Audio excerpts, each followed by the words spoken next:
Exodus, chapter 39. From the blue, purple, and scarlet yarn they made the garments for officiating, for serving in the holy place, and they made the holy garments for Aharon, as Adonai had ordered Moshe. He made the ritual vest of gold, of blue, purple, and scarlet yarn, and of finely woven linen. They hammered the gold into thin plates and cut them into threads in order to work it into the blue, purple, and scarlet yarn and the fine linen crafted by the skilled artisan. They made shoulder pieces for it, joined together. They were joined together at the two ends.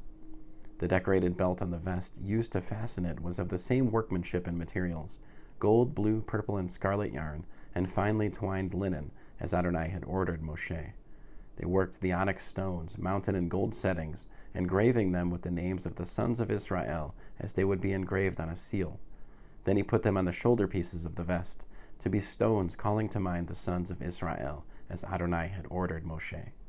He made the breastplate. It was crafted by a skilled artisan and made like the work of the ritual vest, of gold, blue, purple, and scarlet yarn, and finely woven linen. When folded double, the breastplate was square. Doubled, it was a handspan by a handspan. They put it on 4 rows of stones. The first row was a carnelian, a topaz, and an emerald. The second row, a green feldspar, a sapphire, and a diamond. The third row, an orange zircon, an agate, and an amethyst. And the fourth row, a beryl, an onyx, and a jasper. They were mounted in settings of gold. The stones corresponded to the names of the 12 sons of Israel. They were engraved with their names as a seal would be engraved, each name representing one of the 12 tribes. On the breastplate they made 2 pure gold chains twisted like cords.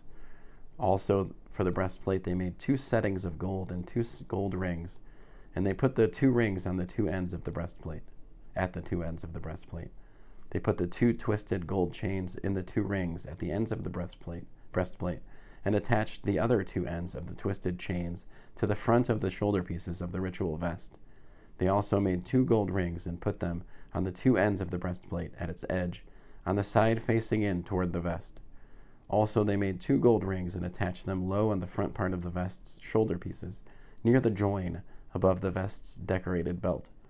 Then they bound the breastplate by its rings to the rings of the vest with a blue cord, so that it could be on the vest's decorated belt, and so that the breastplate would not swing loose from the vest, as Adonai had ordered Moshe. He made the robe for the ritual vest. It was woven entirely of blue, with its opening in the middle, like that of a coat of mail, and with a border around the opening so that it wouldn't tear. On the bottom hem they made pomegranates of blue, purple, and scarlet, and woven linen, and they made bells of pure gold, and put the bells between the pomegranates all the way around the hem of the robe, between the pomegranates, that is, bell, pomegranate, all the way around the hem of the robe for service, as Adonai had ordered Moshe. They made tunics of finely woven linen for Aharon and his sons, the turban of fine linen, and splendid headgear of fine linen, the linen shorts, and the sash of finely woven linen, and blue, purple, and scarlet yarn, the work of a weaver in colors, as Adonai had ordered Moshe. They made the ornament for the holy turban of pure gold, wrote on it the words, set apart for Adonai, like the engraving on a seal, and tied a blue cord on it to fasten it to the front of the turban, as Adonai had ordered Moshe. Thus all the work for the tabernacle, the tent of meeting, was finished, with the people of Israel doing everything exactly as Adonai had ordered Moshe.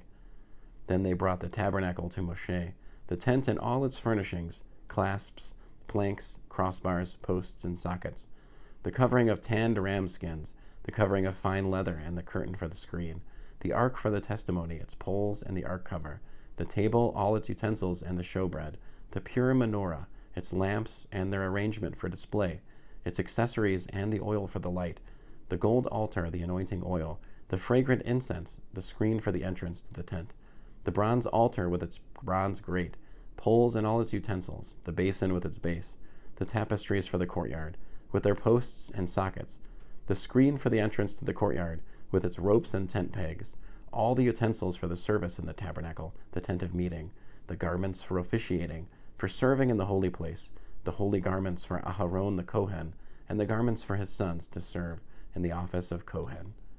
The people of Israel did all the work just as Adonai had ordered Moshe. Moshe saw all the work, and there it was. They had done it. Exactly as Adonai had ordered, they had done it. And Moshe blessed them. End of Exodus chapter 39.